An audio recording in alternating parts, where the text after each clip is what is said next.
Bueno, siendo las 7:02, creo que estábamos bien para arrancar. Además, la cantidad de gente que ha venido es impresionante. Yo voy a robarles simplemente algunos minutos para introducir a quien está hoy aquí para conversar con nosotros. Bienvenidos a SEADE. El doctor Alberto Venegas Lynch, hijo, resulta ser el fundador de esta casa de estudios. Allá por el año 1977, usted me corregirá, anduvo de viaje por Guatemala y se vio inspirado por una fantástica institución que se llama la Universidad Francisco Marroquín, que se ha transformado en una especie de monumento de las ideas liberales en Latinoamérica. Y inspirado por eso, vino a la Argentina con la idea de crear algo similar, cosa que se terminó realizando en 1978, que es cuando se fundó efectivamente la Escuela Superior en Economía y Administración de Empresas, que es el lugar donde estamos hoy, SEADE. SEADE fue la primera casa de estudios que tuvo MBAs, y da la particularidad de que es un centro de estudios que se formó bastante en paralelo con la Universidad del SEMA, por ejemplo, ¿no? Pero la característica de SEADE siempre fue que su inspiración fue la Escuela Austríaca de Economía, ¿no? De hecho, tuvo por muchos años, fue presidido el Consejo Consultivo de SEADE por Friedrich Hayek, Premio Nobel de Economía y decano de la Escuela Austríaca a nivel global. Ese Consejo Consultivo después estuvo presidido por James Buchanan y luego por Vernon Smith, otro Premio Nobel de Economía. Y todos estos son logros que hay que atribuirle a quien hoy está aquí presente, que es el doctor Alberto Venegas Lynch. Todos ustedes lo conocen. Doble doctor en economía, doble doctorado, doctor en economía, doctor en ciencia de la administración. Escribió 25 libros.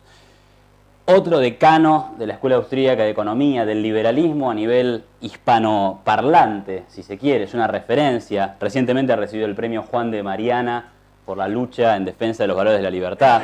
Así que realmente es una eminencia para nosotros que esté acá, para ustedes poder disfrutarlo. Y también debo decir que es un lujo para nosotros tener una SEADE como profesor.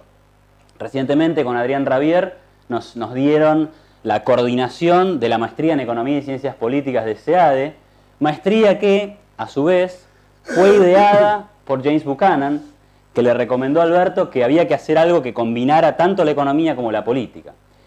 Y si no digo mal, entre los presentes hay una persona que se graduó de esa maestría y que recibió su título de la mano de James Buchanan, ¿sí? Así que después les podrá dar testimonio, pero está en esta sala, así que nada menos.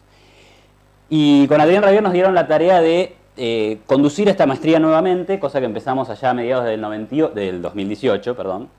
Y uno de nuestros grandes objetivos era traer de vuelta a profesores que hicieron grande a la institución.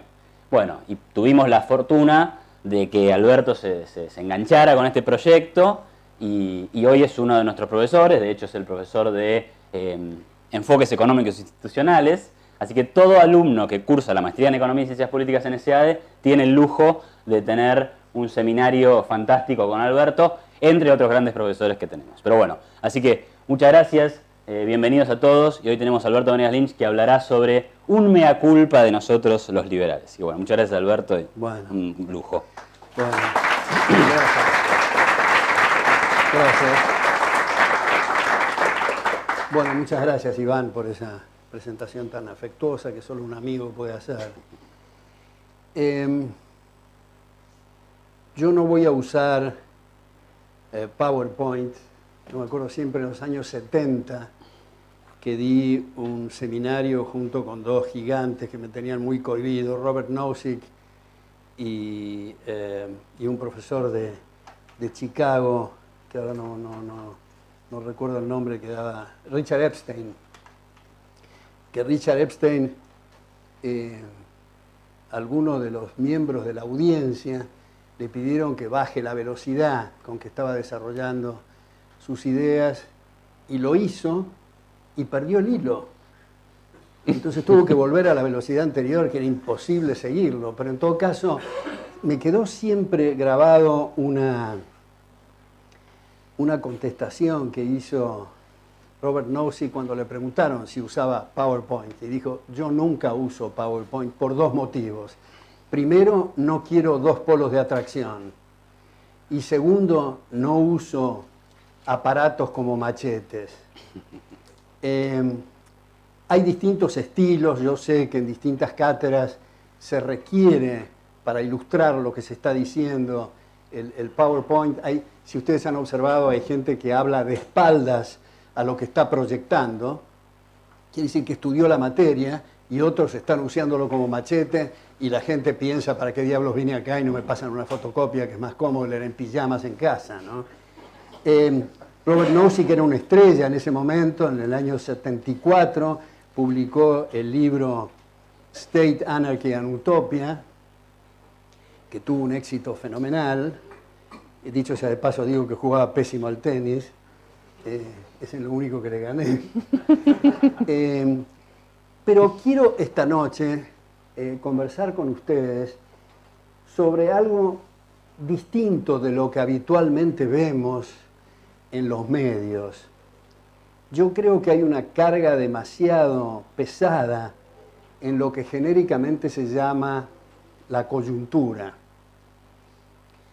Creo que es necesaria la coyuntura, la gente quiere la información, que es lo que está pasando. Hoy, dicho sea de paso, el riesgo país subió a más de 900 puntos y el dólar también subió lamentablemente, pero en fin. Y quiero hacer un paréntesis de esta carga brutal de la coyuntura para tocar temas que habitualmente no se tocan, y es tratar de debatir ideas de fondo que corran el eje del debate para tener en el futuro coyunturas más o menos razonables. Creo que hay muy poco espacio para estos debates. Y yo les propongo, y me gustaría tener las críticas y sobre todo el ejercicio del abogado del diablo, que me discutan a lo que estoy diciendo, dividir esto en tres secciones o en tres capítulos. Un primer capítulo donde creo que los liberales están en un gran déficit, y es un tema que prácticamente no se toca y en alguna medida se desconoce. Un segundo capítulo donde quiero hacer ante ustedes el planteamiento del problema, de lo que creo que es el problema, de lo que creo que pueden ser soluciones circunstanciales, por lo menos hasta dar espacio a otros debates, y luego un tercer capítulo donde creo que todos los liberales estamos en déficit, en un déficit muy grave en ese tercer capítulo. Bueno, en el primer capítulo, el punto que digo que se toca muy poco, que se desconoce, que se subestima,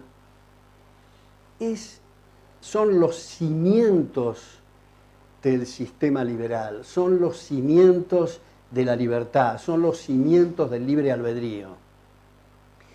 Hay muchos liberales, colegas, que hacen trabajos muy sofisticados, trabajos de gran envergadura, pero que dejan de lado esos cimientos, y si se deja de lado, a mi juicio, y después veo lo que ustedes opinan, esos cimientos, corre riesgo con que se caiga el edificio. ¿Y qué son estos cimientos? Estos cimientos son básicamente el considerar que no somos solo kilos de protoplasma, sino que hay algo más en el ser humano que nos diferencia de otras especies conocidas, porque no sabemos las que no conocemos en otros lugares del universo. Yo empecé indagando en este tema a raíz de un libro justamente que estaba leyendo una bibliotecaria aquí en SEADE, que tiene el nombre muy sugestivo del yo y su cerebro, de Karl Popper y John Eccles, The Self and Its Brain. Eso revela más o menos el contenido de esta conversación entre el filósofo de la ciencia Karl Popper y el premio Nobel en neurofisiología John Eccles, donde muestran que los estados de conciencia, que la mente o la psique es lo que nos permite mirar, si se quiere, y tal vez sea un poco exagerada esta expresión, desde afuera juzgar nuestros propios actos, revisar nuestras conclusiones, que exista tal cosa como proposiciones verdaderas y proposiciones falsas, que exista tal cosa como ideas autogeneradas. Y ver en este contexto que todo lo que es físico nuestro está cambiando permanentemente. Sin embargo, mantenemos nuestra identidad, mantenemos nuestro yo, mantenemos nuestro ser, mantenemos la psique, mantenemos esos estados de conciencia, que es lo que nos permite precisamente el libre albedrío. Porque si estuviéramos determinados por los nexos causales inherentes en la carne y en el hueso, seríamos loros más complejos, pero loros al fin. Lo que nos permite y lo que nos caracteriza la libertad y el libre albedrío es precisamente esos estados de conciencia, psique o mente, según quién sea el autor. El premio Nobel en física, Max Planck, hace una distinción entre nexos causales y razones y motivos, en un libro que lo recomiendo muy entusiastamente, que se llama Hacia dónde va la ciencia, por Editorial Losada. Y un gran lingüista que tiene conclusiones sobre materias políticas muy distantes de la tradición liberal, pero que es un gran lingüista, que es Noam Chomsky, en Language and Mind, él hace un ejercicio explicando qué pasa en nuestra mente cuando jugamos al ajedrez. ¿Cuál es la diferencia de una terminal, de una computadora, de un ser humano? Y señala que todo lo que es físico es público, esto es susceptible de investigación por parte de otras personas, la parte física. Sin embargo, lo de la mente, la psique, los estados de conciencia es privativo de cada uno. Ningún ser externo puede comprobar o ver, y no quiero decir en esto en la ciencia verificar, porque hay esta manía del positivismo epistemológico, digamos, que sostiene que lo que no se puede verificar no es verdad. Morris Cohen, en Introducción a la Lógica, dice que esa proposición que no se puede verificar no es verificable, primero. Y segundo, Karl Popper señala que nada es verificable en la ciencia. Todo es corroborable provisoriamente y abierto a posibles refutaciones. Este es un punto muy central también del espíritu liberal. Hay otros autores que señalan que en la neurociencia, cuando se dice el hipocampo recuerda, o las neuronas deciden, o mi mano te saluda, en realidad está mal esto. Al decir mi mano te saluda, en realidad se está diciendo soy yo que a través de mi mano te saludo. Entonces no se trata de un conjunto de células en el ser humano.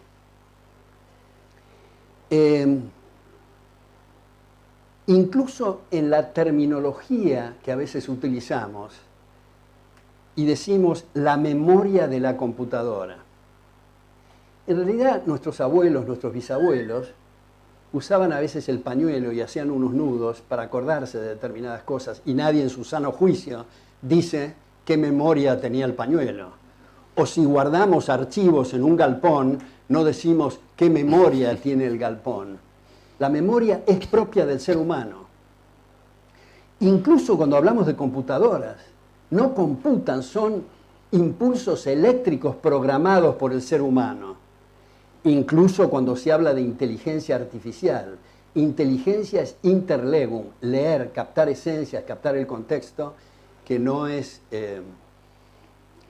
propio de una máquina, sino del ser humano.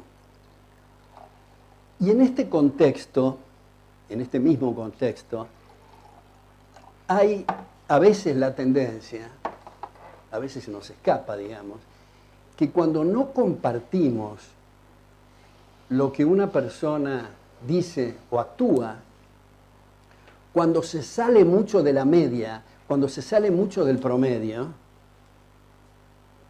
y hago una digresión para decir que todos nos salimos del promedio, todos somos anormales. Erich Fromm tiene un libro que se llama La patología de la normalidad. Todos tenemos nuestras manías y nuestras formas y nuestros desvíos, digamos, ¿no? Pero en todo caso, cuando alguien es un asesino serial, por ejemplo, le decimos, está loco. Y eso tiene una carga jurídica importante que no es imputable. Hitler está loco. O, en fin, otros personajes más cercanos que tenemos por estos lares. Y en realidad, Thomas Szasz, que acaba de morir hace relativamente poco, profesor emérito en NYU, en la Universidad de New York, húngaro, Szasz, S-Z-A-S-Z, Thomas, tiene 9 libros publicados en castellano. Con Ezequiel Gallo, una vez acá en ESIADE tratamos de hacer un seminario y no encontramos psiquiatras, psicólogos que hayan leído este libro, pero alguien lo lee porque tiene 9 títulos. El libro más conocido es El mito de la enfermedad mental. Y dice, y me parece muy importante esto, desde el punto de vista de la patología, desde el punto de vista médico, una enfermedad es una lesión orgánica, es una lesión a las células, es una lesión a los tejidos, pero las ideas no están enfermas. Es absolutamente impropio hablar de enfermo mental. Es en todo caso problemas químicos en el cerebro, problemas de neurotransmisores, problemas de la sinapsis, pero no problemas mentales. Incluso cuando decimos a veces, nos estamos reuniendo en algún lugar para debatir alguna idea, digamos, hacemos un brainstorming. No es un brainstorming, es un mindstorming. Cuando a alguien le decimos es un deficiente mental, en realidad no es deficiente mental, es deficiente cerebral. Tiene un problema en el cerebro, un problema químico. Entonces, si no comprendemos y no elaboramos esta parte, necesaria e inexorablemente llegamos a la conclusión que la libertad es una ficción, que decimos simplemente por un arreglo idiomático que somos libres, pero en realidad no somos libres. En realidad estamos determinados, otra vez, como el oro en este caso. Entonces, esto es una cosa muy poco trabajada, a pesar de que hay una bibliografía bastante amplia. Yo he escrito 9 papers con ensayos sobre este tema y cada paper agrego nueva bibliografía que aparece, pero no está suficientemente difundida, incluso en los medios académicos. Digamos, en economía, paradójicamente, la neuroeconomics, digamos, en la teoría de la decisión, no se puede decidir, y en la teoría de la decisión está presente esto. En la psiquiatría, psicología quiere decir estudio de la psique, sin embargo niegan la existencia de la psique. Son casi todos deterministas físicos, como diría Popper, o materialistas filosóficos. Y esto no tiene nada que ver con la religión. Esto es otro tema que podemos hablar en otro capítulo, ¿no? Popper, como se sabe, es agnóstico. Entonces, cuando se está hablando en el plano jurídico, por ejemplo, y no quiero hacer cosas ad hominem, pero en este caso menciono al juez Zaffaroni, el ex juez Zaffaroni, él es consistente con su premisa. Él dice que no se puede detener al delincuente porque no es responsable de sus actos, porque es determinista. Un gran profesor, o un gran profesor, lo de gran, en fin, pero es un profesor de derecho penal, como se sabe. Él parte de la premisa del determinismo y por lo tanto esa es la consecuencia. Y el silogismo es correcto, está mal desde nuestra perspectiva la premisa. Entonces en el área filosófica, psicológica, de economía y de derecho, especialmente en la rama penal, hay este problema que me parece muy importante extender este debate. Bueno, este es el primer capítulo. El segundo capítulo es tratar de enfocar el problema, tratar de ver dónde estamos ubicados, qué nos pasa a los liberales. Y yo creo que viene lo siguiente. Como todos ustedes saben, como no hay de todo para todos todo el tiempo, hay que asignar derechos de propiedad. No me quiero meter ahora con el concepto de la asignación y de dónde viene la línea Locke, Nozick, precisamente, Israel Kirzner, que son los tres autores más importantes en esta cuestión de dónde viene la propiedad y cuáles son los elementos, si es la mezcla del trabajo, como decía Locke, o si es el descubrimiento y la oportunidad, como decía finalmente Israel Kirzner, y Nozick, que criticó el llamado Lockean proviso, etc. Pero solo quiero decir, se asignan derechos de propiedad. Entonces, al asignar derecho de propiedad en un proceso abierto, el que aumenta su patrimonio es porque necesariamente está sirviendo a sus semejantes con bienes y servicios. No si son mercados cautivos, no si son empresarios prebendarios, que son ladrones con guante blanco y no tienen que ver con lo que estamos hablando de procesos abiertos de mercado y competitivos.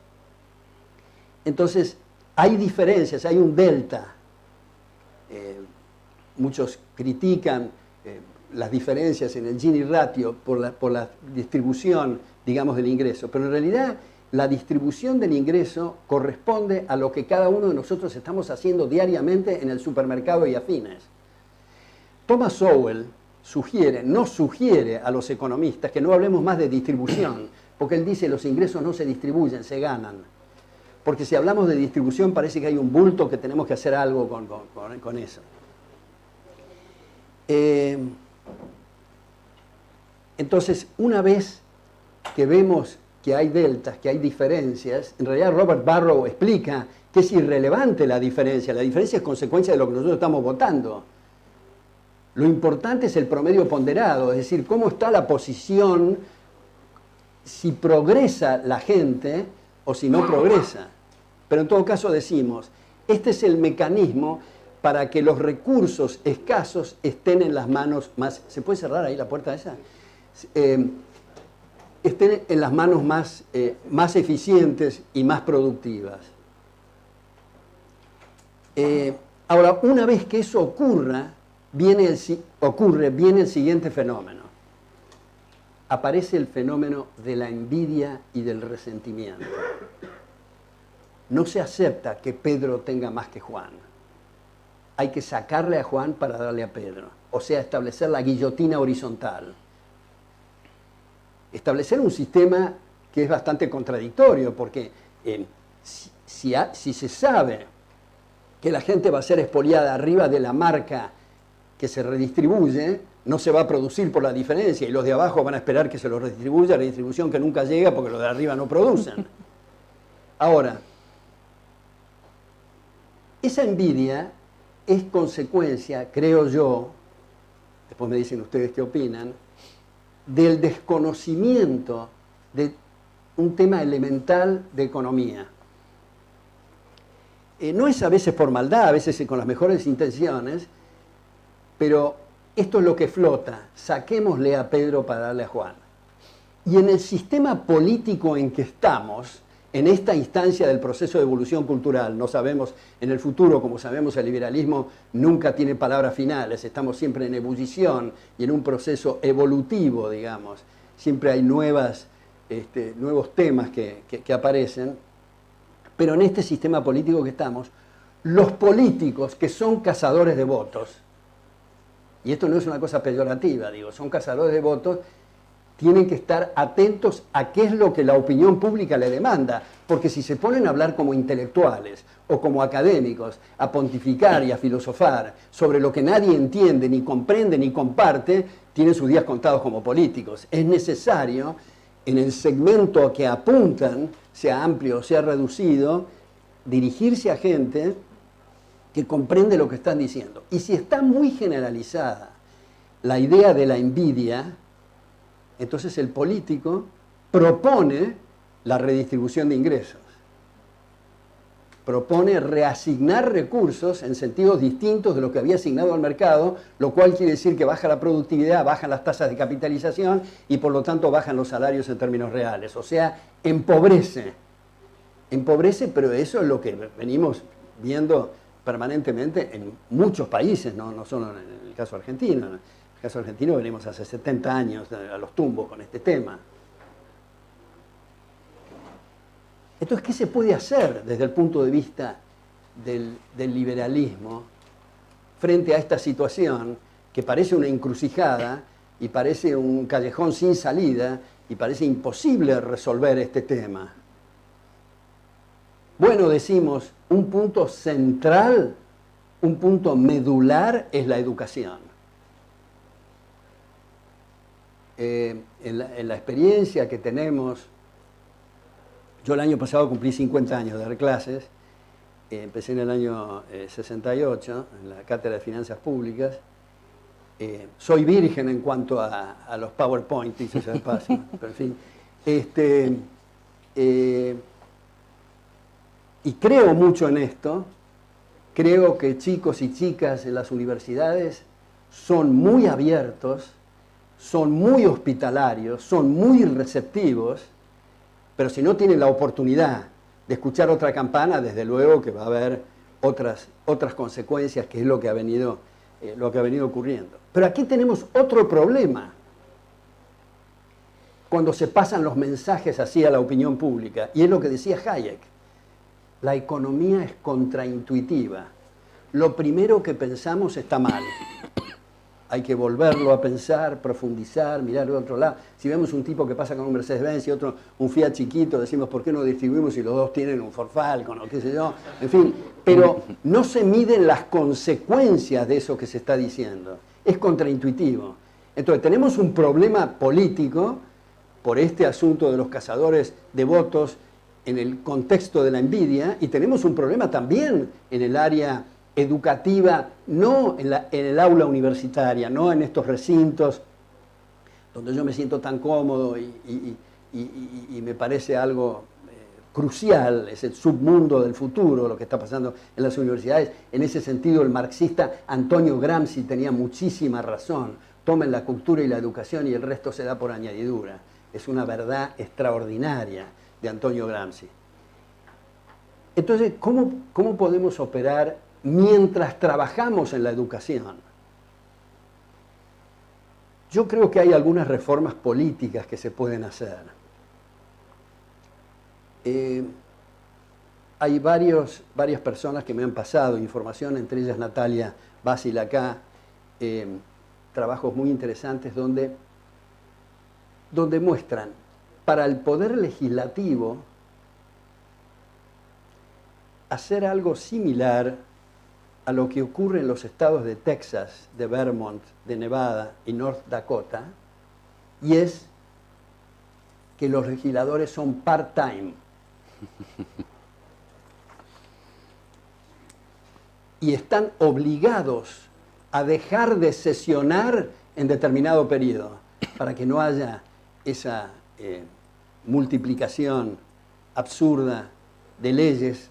Observamos en los medios, por ahí dice, fulano de tal es un inútil porque fue senador y nunca propuso una ley, pero esa es una gran suerte.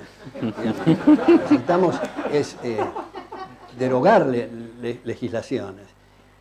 Hay algún debate de algunos autores que proponen que sea ad honorem el poder legislativo.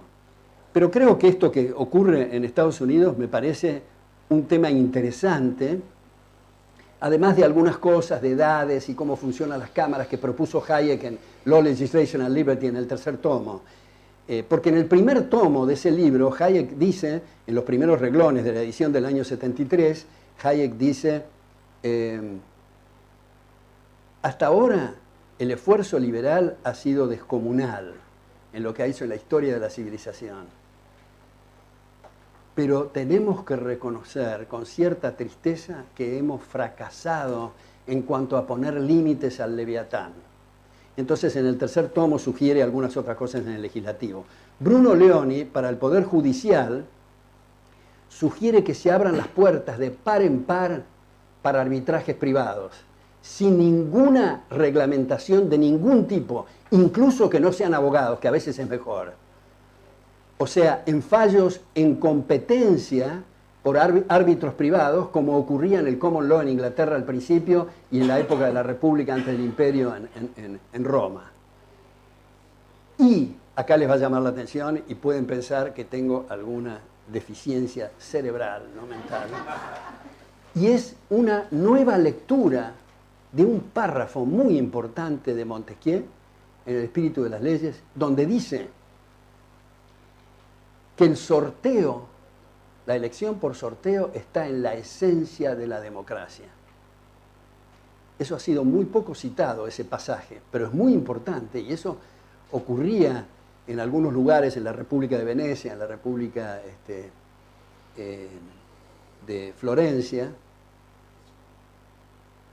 ¿Y qué es lo que se logra? Porque, digamos, esto quiere decir que cualquier persona mayor de 18 años que sepa leer y escribir, aunque eso no es tan importante porque estamos viendo cómo son los políticos, pero en fin, y que quiera ser político, entra en el bolillero. Pero entonces la gente pregunta, ¿pero cómo? ¿Cualquiera puede ser gobernante? El encargado de este edificio, el mozo del restaurante, el taximetrero, el economista, sí, cualquiera. Entonces, ¿cuál es el incentivo de la gente? El incentivo va a ser protegerse. Y protegerse quiere decir tener marcos institucionales civilizados para proteger su vida, sus propiedades y sus libertades. Y eso es lo que se necesita. Eso es lo que dice Popper, digamos, para volver de nuevo a Karl Popper, en La sociedad abierta y sus enemigos. Él lo critica a Platón porque Platón hace la apología del filósofo rey. No, ¿qué filósofo rey? Lo que se necesitan son instituciones fuertes para que, y cito textualmente de Popper, el gobierno haga el menor daño posible. Es un tema institucional y algunos países donde las instituciones han evolucionado más, como Suiza, por ejemplo, nadie sabe quién es el presidente o el primer ministro, en fin. Sin embargo, en los países latinoamericanos y en otros, ahora Estados Unidos, digamos, con este individuo de su estilo capilar, muy curioso, que ha provocado problemas enormes por no entender qué significa libre comercio, digamos, con distintos países y sus mismos colegas y asociados tradicionales, aliados tradicionales de Estados Unidos. Pero en todo caso, esas son las tres propuestas. Ahora, si les parece exagerado lo del Poder Ejecutivo, exagerado lo del Legislativo, exagerado lo del Judicial, pensemos en otra cosa. Pero no nos quedemos con los brazos cruzados esperando una debacle, porque dentro de poco el mundo se va a convertir en un gulag enorme en nombre de la democracia. Y esto no tiene nada que ver con la democracia, estamos en sistemas cleptocráticos, es decir, gobiernos de ladrones, de vidas, de propiedades y de sueños. Entonces, hay algunos ejemplos más extremos que otros, tal vez el más extremo de todos sea hoy Venezuela. Y no digo Cuba porque está alegando en el caso de Venezuela la democracia, y en el caso de Cuba es el partido único, como ustedes saben. Pero en todo caso hay que abrir ese debate y decir, no, yo creo que tal cosa, yo creo que el límite del gasto sobre el Producto Bruto, que esos ratios tienen sus complicaciones, porque yo creo que crecimientos en el producto no justifican crecimientos en el Leviatán. Algunos de esos ratios son engañosos, pero en todo caso, estoy pensando en Buchanan, que sugirió eso en algún momento, pero en todo caso abramos el debate.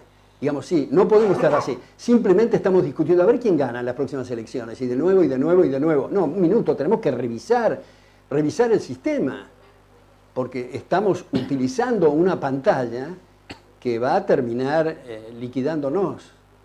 Hoy, lo que observamos en Europa, digamos, con el avance del nacionalismo.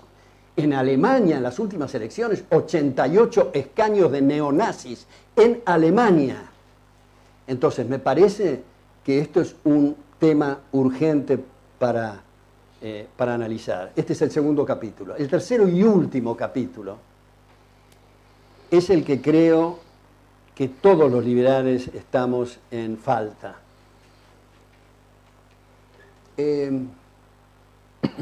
Y es lo siguiente, ¿no? Yo creo que frente a nosotros los liberales, a lo mejor estoy sobresimplificando, ustedes me dirán, hay tres grupos. Uno son los obcecados, los que no le entran balas, los ideólogos, y a mi juicio la palabra ideología es un improperio, es una expresión soez, porque ideología, no en el sentido inocente del diccionario de conjunto de ideas, ni siquiera en el sentido marxista de lo que quiere decir Marx con la falsa conciencia de clase, sino de algo cerrado, algo terminado, algo en bloque. Esto es, yo una vez escribí en La Nación hace tiempo un artículo que se llamaba El liberalismo como anti-ideología. Entonces, ahí está ese grupo. Un segundo grupo son los oportunistas, son los que les importa un bledo de la cuestión de las ideas, ni los principios, ni los valores, simplemente son oportunistas, simplemente buscan el poder. Pero hay un tercer grupo, que son gente de buena voluntad, que son honestos intelectuales y que no comparten las ideas liberales, más bien las rechazan. Y proponen otras cosas, pero las proponen de buena voluntad, con buenas intenciones, son honestos intelectuales. Y esa es la deficiencia que yo veo en nosotros los liberales, que no hemos podido entrar en ese... ¿Cómo podemos ilustrar este grupo? Son los poetas, son los escritores, son los escultores, son los sacerdotes, son artistas en general, músicos, digamos. Desde luego que no se puede generalizar en esto, pero digo, uno dice, uno se acerca a alguien y dice, pero mire, lo que usted acaba de decir, yo creo que es un error, porque en fin, entonces a uno lo paran y dicen, no me va a venir usted a hablar del multiplicador bancario, de la producción secundaria de dinero, la oferta y la demanda, y todas esas cosas espantosas que tienen ruido ametálico. Yo estoy en un nivel superior.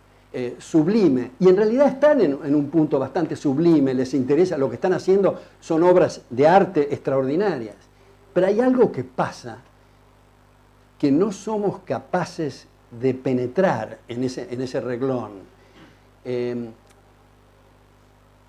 Yo varias veces he dicho y he tenido la idea, y creo que no lo voy a poder ejecutar al final, un libro que tenga un reader de varios autores ex-socialistas y ahora liberales. Es un tema muy interesante. En conversaciones personales con esta gente, en interés propio, les he preguntado, pero ¿cuáles eran los temas? ¿Cuáles eran los libros? ¿Cuáles eran los hechos que a ustedes más les atraía desde el costado socialista? ¿Cuáles fueron los libros, los ensayos, en fin, y los temas para hacer el clic hacia el liberalismo? Todos muy inteligentes, todos honestos intelectuales, todos bastante extremos marxistas, diría yo.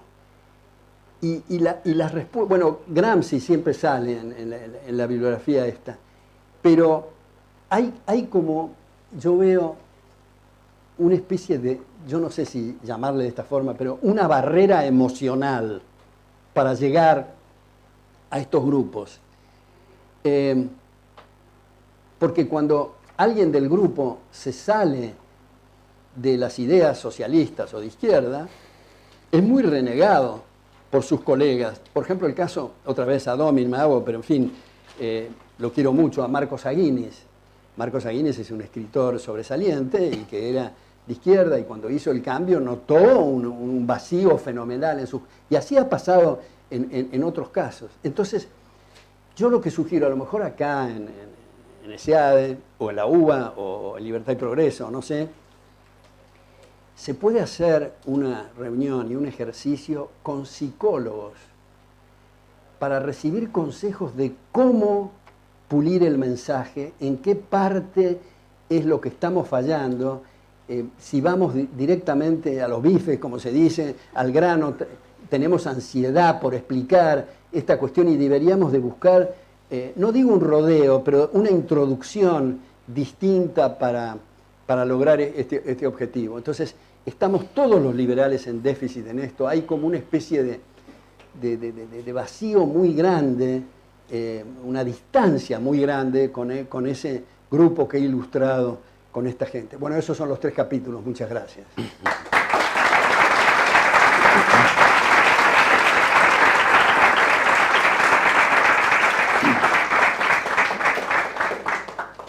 Bueno, Alberto, siempre está bueno. Ahora vamos a abrir a preguntas. Y me gustaría inaugurar, si puedo. Sí, críticas y comentarios, así que si van pensando, a mí me surgen algunas preguntas, voy a hacer 2. Una es algo que mencionaste sobre el tema de la desigualdad. Hace poco leía que el Behavioral Economics tiene un juego que se llama el juego del ultimátum, ¿no? Donde a una persona le dicen, acá tiene usted $100 y usted puede dividir estos $100 con otra persona. Entonces uno diría que desde el punto de vista racional, sería muy racional que esa persona dé $1 a la otra y se quede con 99. Y desde un punto de vista racional de vuelta, deberían aceptar y obviamente ambos ganarían utilidad, ¿verdad? Ahora, lo que se da en este juego, cada vez que lo hacen o lo repiten, es que esa distribución nunca aparece. Que si aparece la oferta de ese trato, te doy 1, me quedo con 99, es rechazada. Pero además, que nadie la ofrece. Entonces, finalmente, la conclusión es que hay una tendencia natural a querer una distribución justa o más equitativa, ¿no? Entonces, ¿por qué te comento esto? Porque, digo, es verdad que está esa cosa de la envidia detrás de el discurso sobre la desigualdad, pero ¿no habrá una cuestión humana de rechazar ciertos extremos de desigualdad? Y ahí me parece que la forma de lidiar, desde nuestro punto de vista, es más difícil. Porque si el ser humano tiene como naturalmente una inclinación hacia la igualdad, digo, ¿cómo se aborda ese tema, ¿no? Bueno, me parece interesante lo que decís, Iván, y puede ser que haya otros elementos que haya que explorar, pero en el ejemplo que vos ponés, igual que en algunos aspectos del dilema del prisionero, se está hablando de una sola operación, no es una serie repetitiva. Y eso creo que hace la diferencia con respecto a esas transacciones. Pero hay la tendencia, me parece, Iván, de dar por sentado. Por ejemplo, se dice, bueno, pero esto tiene una historia muy, muy larga desde la Revolución Francesa con el concepto de igualdad. Y yo creo que eso es un gravísimo error. En el primer punto de la Declaración de los Derechos del Hombre, en la Revolución Francesa, antes de la contrarrevolución de Robespierre y la guillotina y lo demás, está la igualdad de derechos. Segundo punto es la propiedad. Primero, Mercier de la Rivière fue uno de los redactores de la Declaración de los Derechos. Entonces, queremos una sociedad más igualitaria. ¿Pero qué diablos se quiere decir con eso? Primero, en la medida que sea más igualitaria, se destroza la cooperación social y se derrumba la división del trabajo. Si todos queremos ser carpinteros y a todos nos gusta la misma mujer, estamos liquidados. Entonces, incluso el tedio sería espantoso si fuéramos iguales, porque la conversación sería igual que hablar con el espejo. Una cosa espantosa. Tenemos que celebrar que tengamos inclinaciones y vocaciones distintas y por lo tanto resultados distintos de lo que hacemos. Hay un punto que tomo un segundo para decir que está conectado con esto y con lo que decía Iván recién, que es el tema de la igualdad de oportunidades. Esto suena una cosa, prima facie, suena atractiva, ¿cómo no vamos a dar igualdad de oportunidades? Pero estrictamente la igualdad de oportunidades es absolutamente incompatible con la igualdad ante la ley. Si yo juego al tenis con un profesional del tenis, jugaba bien al tenis, pero digamos no tanto, y me quieren dar a mí igual de oportunidades, el profesional tiene que jugar con una pierna o encadenado la otra mano, o lo que fuera. O sea, están lesionando el derecho de la otra persona. Lo que queremos son más oportunidades para todos, especialmente para la gente más necesitada, pero nunca igual oportunidades porque es incompatible con la igualdad ante la ley. La segunda cuestión tiene que ver con lo último que comentabas sobre cómo abordar, cómo acercarse a este grupo de honestos intelectuales. Sí. ¿Y qué opinás de cierta idea que sugiere que los liberales están demasiado emparentados con los conservadores y que eso aleja a cierto grupo? Y lo pongo en casos concretos porque sé que puede generar más polémica, ¿no? Por ejemplo, el liberal conservador se opone al matrimonio igualitario. El liberal conservador se opone a los llamados nuevos derechos de ciertas comunidades. Y ahí ya, digamos, primero, eso impide llegar a ciertos públicos. Por ahí lo impide, pero lo justifica porque es una cuestión que hay que defender. Sí. ¿Cuál es tu visión sobre ese tema? Me voy a sacar el saco porque me dio calor esa pregunta. Yo creo que es muy importante esto que vos decís de los conservadores. Fíjate que ahí Hayek, en su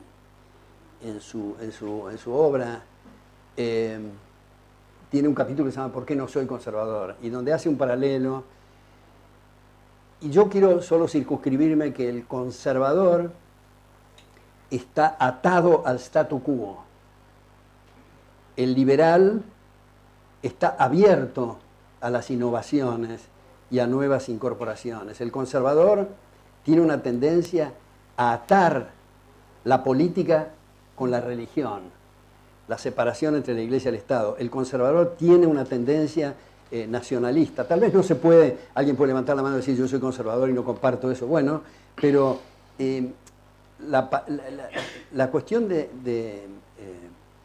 ahí el abuelo de mi mujer, Robustiano Patrón Costas, que era candidato a presidente de la República y que la banda fascistas, peronistas, no lo dejaron ser presidente, era del Partido Conservador y no sé, como es político, quería quedar bien conmigo y me decía, el verdadero conservador es el que quiere conservar los principios liberales, me decía. Solo un político puede decir eso. Ahora, vienen otros temas, muchos temas, pero solo tomo lo que vos mencionaste recién, que es el asunto del matrimonio igualitario.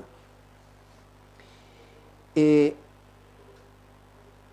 bien es cierto, el diccionario es un libro de historia, en el sentido de que va mutando, el sentido de las palabras, si nosotros ahora le llamamos al perro gato y al gato perro, nos confundimos en la comunicación.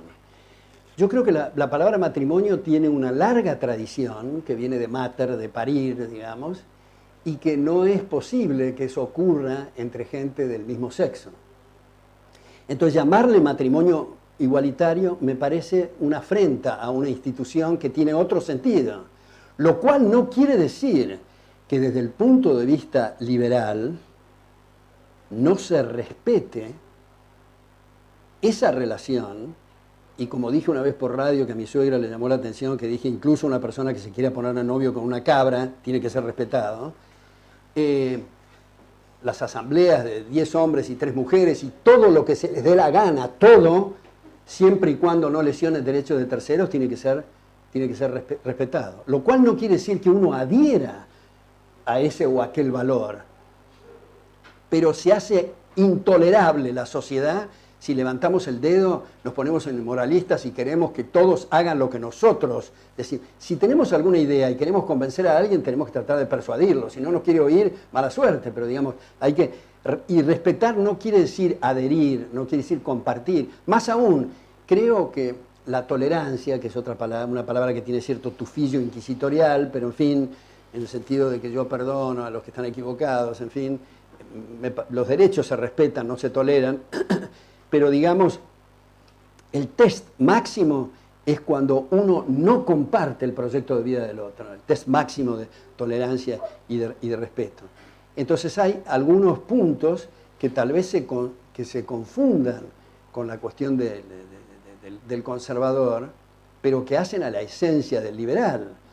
En este caso, me consta que hay muchos y muchas homosexuales que respetan la institución del matrimonio y creen en uniones civiles, que dicho sea de paso, agrego que me parece que es una insolencia, que es un insulto a la inteligencia que los gobiernos casen y descasen. Yo no creo en el matrimonio civil y no creo que los gobiernos tengan que prestarse a divorcios o a no divorcios. Me parece que son arreglos contractuales entre las partes que el aparato estatal no tiene nada que hacer. Hay una alumna mía una ex alumna mía que hizo una tesis una vez donde incorporaba el debate del matrimonio civil en el Parlamento argentino, que era muy interesante, algunas de las posturas que se ponían. Pero digamos, esto del divorcio, el no divorcio, es entrar por la variante que el Leviatán tiene que decidir si nos casamos o si no nos casamos y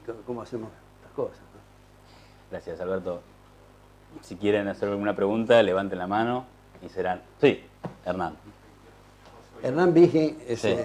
ex ministro de Economía de Chile, un gran liberal, casado con una gran liberal también. Ex alumna mía. La verdad es que solo por el ambiente estoy dispuesto a dar una opinión y conversar. Sí. Los tres temas planteados. El primer tema planteado respecto al libre albedrío, yo lo quiero tomar de esa manera. Yo creo que, por lo menos desde mi punto de vista, puede avanzar mucho la ciencia, está avanzando mucho la ciencia. Pero no, por lo tanto, no me gusta mucho enfocarse solo en el tema de la diferencia entre la mente y el cerebro, ¿no? Yo creo que aunque sea solo el cerebro, y lo estoy diciendo no porque lo crea ni lo quiera, es suficientemente claro hoy día que siendo nosotros los grupos humanos, siendo básicamente sociales, aunque sea solo el cerebro, hemos evolucionado en el tiempo para precisamente tener libre albedrío, o sea, para ser capaces en una realidad social de que se nos diga si tomamos una decisión adecuada o no y aprender a tomar decisiones. Creo que, o sea, yo separo que sea totalmente material. Podría alguien, con todo respeto, decir que no existe la mente. De hecho, hay libros al respecto. Hay un señor que escribió El error de Descartes, ¿cierto? Que son todos estos neurólogos, psicólogos, biólogos, que yo aprecio que están avanzando mucho en este tema. Pero lo interesante que yo encuentro es que en la medida que avanzan, efectivamente, independiente que sea material, el hecho mismo de ser lo que somos, que son definidos en la característica de ellos, una especie social, hace que tengamos que respetar reglas y podemos respetarlas o no, y que a veces las respetemos o no. Entonces, prefiero no centrarme solamente y decir, bueno, si somos liberales, en el fondo tenemos la diferencia entre la mente y el cerebro, porque nos vamos a quedar afuera de un sistema. Yo prefiero centrarme en el hecho de que, independiente de que fuera, aunque no lo crea, independiente de que así sea, yo prefiero ver la evidencia. La evidencia indica que los grupos, los seres vivos que han evolucionado social, tienen reglas, son capaces de reglas, y algunos que las respetan y otros no, y quedan afuera cuando no las respetan. Y eso no solo incluso en los seres vivos. O sea, pasa en mucho menos intensidad y con mucho menos interés en otras especies, pero también pasa. Entonces, ese es un primer comentario, porque yo estoy tratando de hacer lo mismo, de que seamos, ojalá podamos ser muchos los liberales. Entonces no me gusta a veces separarme de un grupo de personas. El segundo elemento es respecto a la envidia.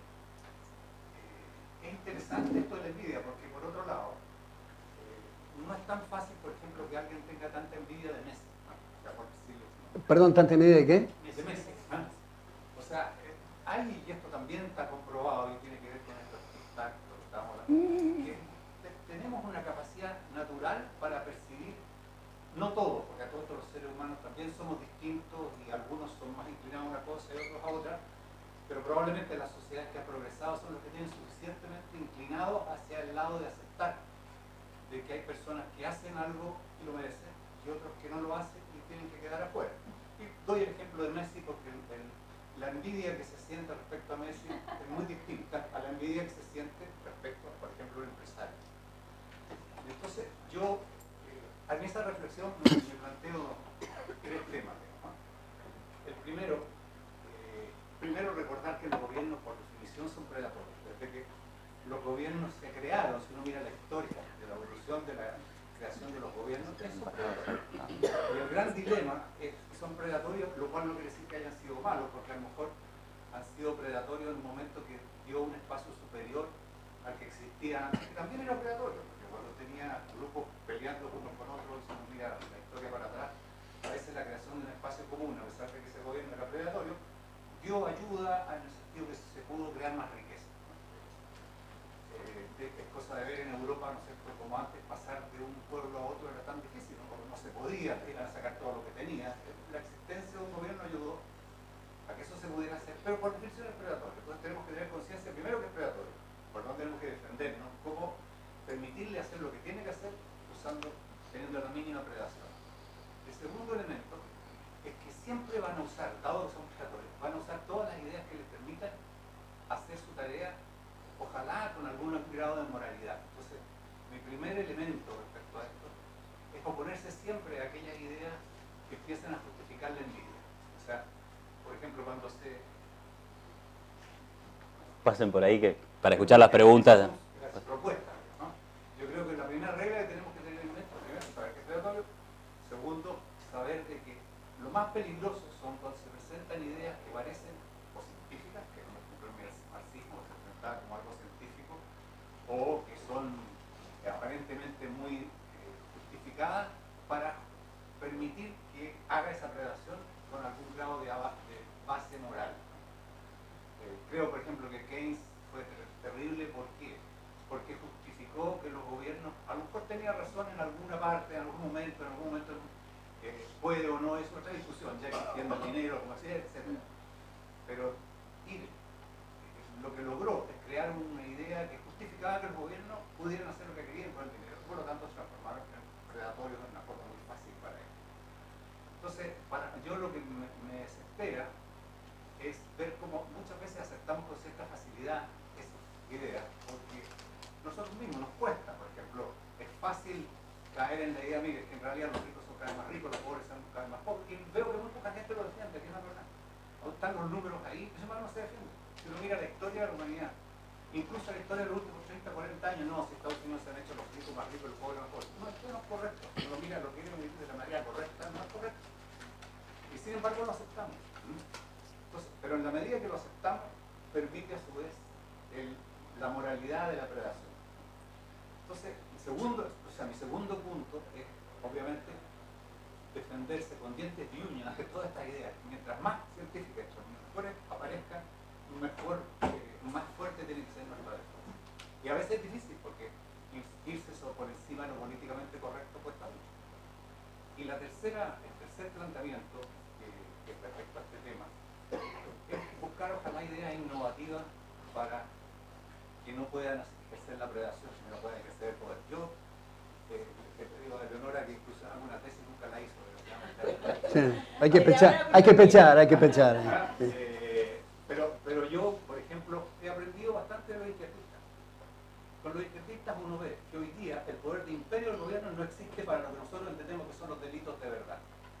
O sea, si un asesino, el caso que mencionaban recién de que se le encuentra que no tiene libre albedrío, o sea, lo que son verdaderos crímenes, por lo que de verdad es penal, porque lo penal tiene que ser un consenso muy grande de una sociedad, que tiene una historia corroborada por mucho tiempo, digamos. Y en ese sentido, a propósito de lo conservador, yo creo que lo conservador vale en la medida de que uno tiene que tener ideas nuevas, pero siempre respetar lo que hay para atrás y pensarlo dos veces cuando va contra lo que es del pasado. O sea, no quiere decir que yo no me abra la mente para adelante, y obviamente hay que cambiar, pero por algo las cosas son como son, y tengo que tener un doble filtro cuando estoy enfrentando con eso. Y originalmente costó mucho lograr que lo penal, lo criminal, fuera algo muy restringido, con muchas defensas respecto a lo que son el poder del Estado.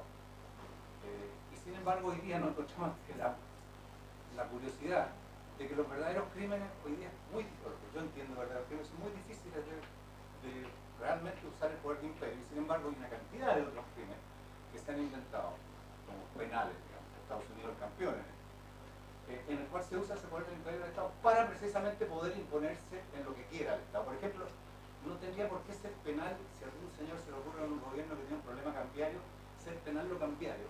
Si no pudiera ser penal, no pudiera usar ese poder, pero sería mucho más difícil para un gobierno realmente tener una restricción de ese tipo, suponiendo que hay un tipo de cambio y suponiendo que hay moneda.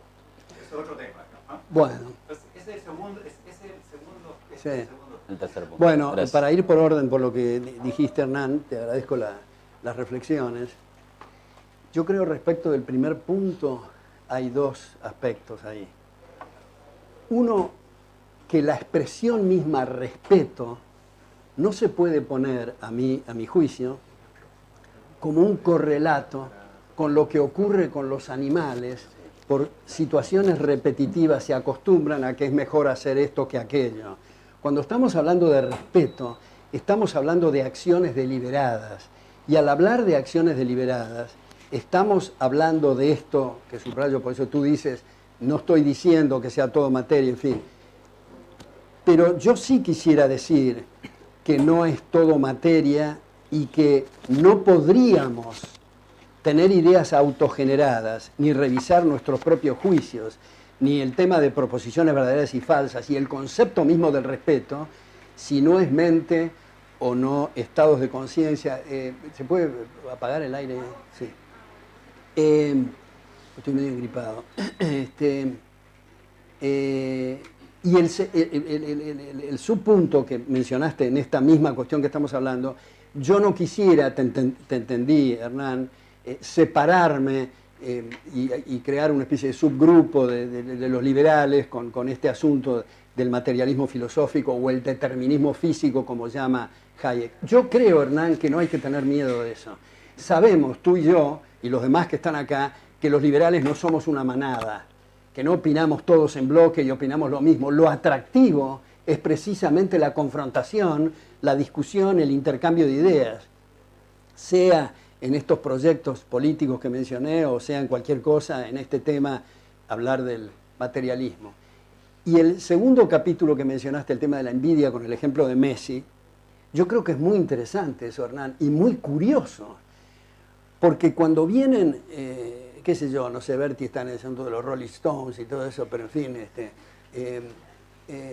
vienen, la otra vez vinieron acá al Hyatt, digamos, a la mansión del Hyatt, en la casa que era de Álzaga, y me acuerdo que exigieron que las sábanas sean de hilo egipcio, que el champagne sea francés, que el agua mineral italiana, que qué sé yo, y todos los fans aplaudiéndolos y felicitándolos, y son empresarios de la música, pero viene el mismo tipo que hace hamburguesas y dicen que es un explotador. Hay una especie de conflicto y de cuestión, por eso me parece muy bueno el ejemplo que puso Hernán de Messi. Muy bien. Hay otra pregunta. Sí. Te voy a acercar el micrófono, así se escucha, ¿sí?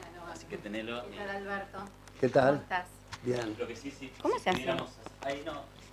Así hablo directo, así. Bueno, sí, muy breve. No, yo retomaría un punto que me pareció muy interesante, porque soy psicóloga, con el tema de la barrera emocional.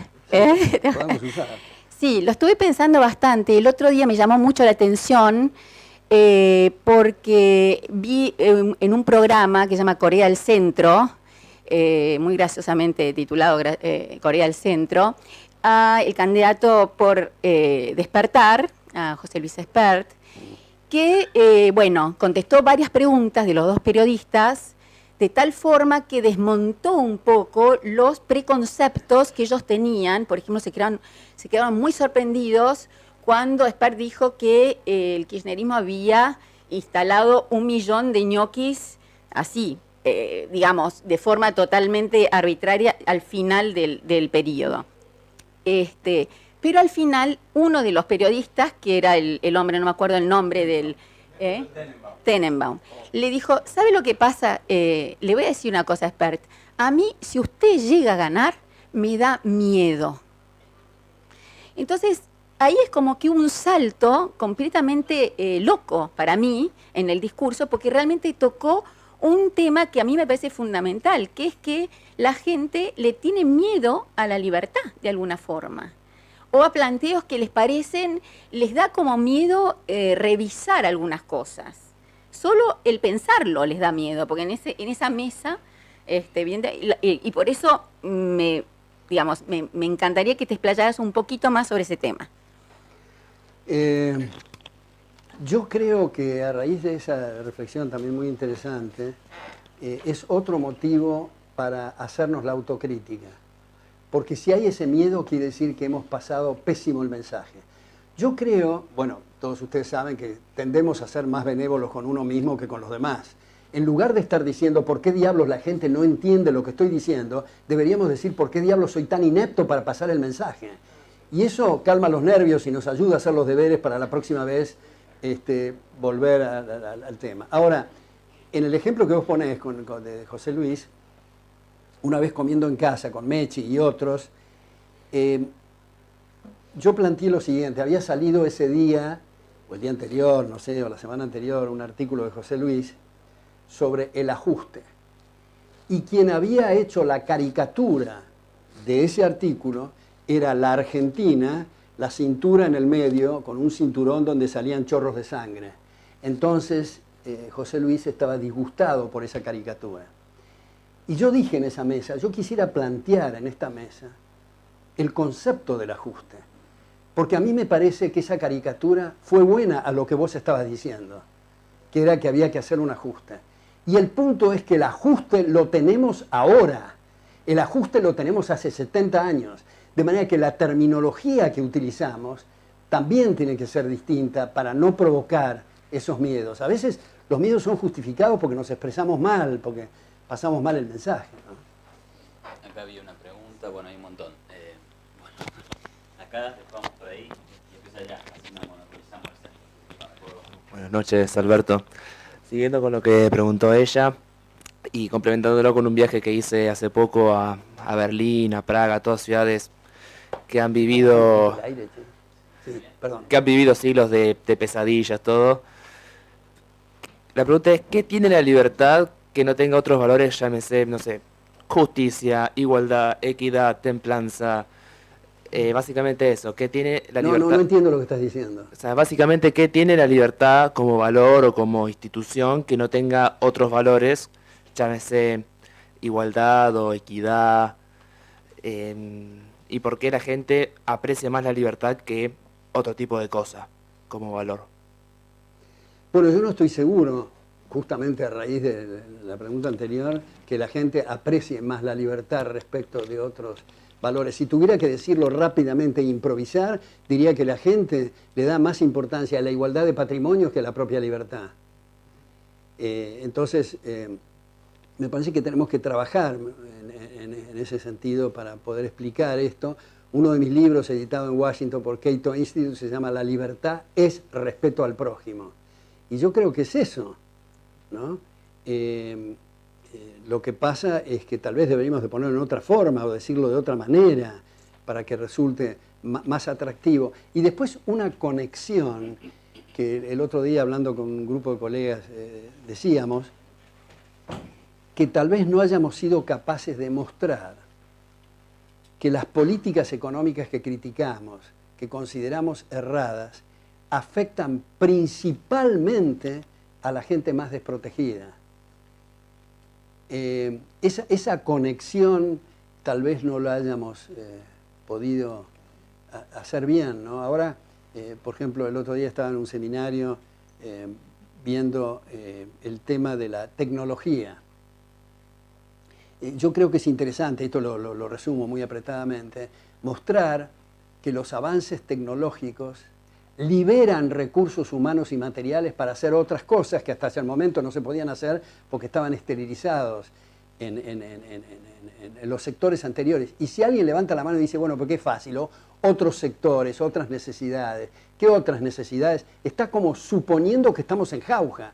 Y si estuviéramos en jauja y hubiera de todo para todos todo el tiempo, ¿qué más queremos? El objetivo no es trabajar. Pero el tema es que los recursos son escasos, las necesidades son ilimitadas, igual que pongo siempre el ejemplo del hombre de la barra de hielo cuando apareció la heladera, se reasignó en otra área, el fogonero con los motores a diésel, etcétera, etcétera. Ahora, el empresario interesado en mejorar su patrimonio, su estado patrimonial, va a tender a capacitar a gente para poder obtener ese arbitraje o para poder obtener esas ganancias. Pero en la medida en que la legislación laboral bloquee la posibilidad de trabajar o la educación sea desde el vértice del poder con estructuras curriculares de gente ubicada en los así llamados Ministerios de Educación y Cultura y demás, que imponen o que establecen ciertas pautas, no permite la cintura, los reflejos y la flexibilidad para poder asignar esto. Y estaba viendo el otro día un autor para mí nuevo, Eric Topol, un médico formado en la Universidad de Virginia y en la Universidad de Johns Hopkins, donde él dice que paradójicamente, al contrario de lo que se piensa, que la máquina deshumaniza, él dice, en medicina, cada vez más los aparatos y la tecnología permiten más tiempo al médico para, después de analizar el contexto que la máquina no puede hacer, tener una relación más personalizada con su paciente, como era antes, digamos, la relación paciente-médico. Entonces, me parece que ese tema también habría que abordarlo, porque en medios de comunicación masivos y diarios nacionales observamos títulos que dicen habrá desempleo porque la máquina y la robotización, y en fin, y yo creo que eso es un punto que hay que tratar de explicarlo, ¿no? Yo escribo todos los sábados en Infobae, el próximo se llama La cara y la contracara de la tecnología, donde trato de poner esto, porque la contracara que yo veo, me detengo un minuto más en esto, la contracara que yo veo es que algo raro está pasando. Por ejemplo, en la era de la comunicación, resulta que entramos a un restaurante y observamos que la gente, matrimonios y hijos y qué sé yo, están todos con la pantalla, el celular, comunicándose con otra persona. O sea, no están comunicándose con el contertulio personal que tienen ahí, ni con el otro, porque no se pueden tratar simultáneamente varios temas con varias personas. Entonces, la era de la comunicación parece que hay incomunicación. Después, una cosa que me llama la atención, no sé si a ustedes les llama la atención, son los selfies. Son los selfies permanentes en todas las posturas posibles, en una especie de cuestión de narcisismo galopante del físico, sin prestar atención a lo que ha dicho Julián Marías, que el ser humano es más de lo que se ve en el espejo.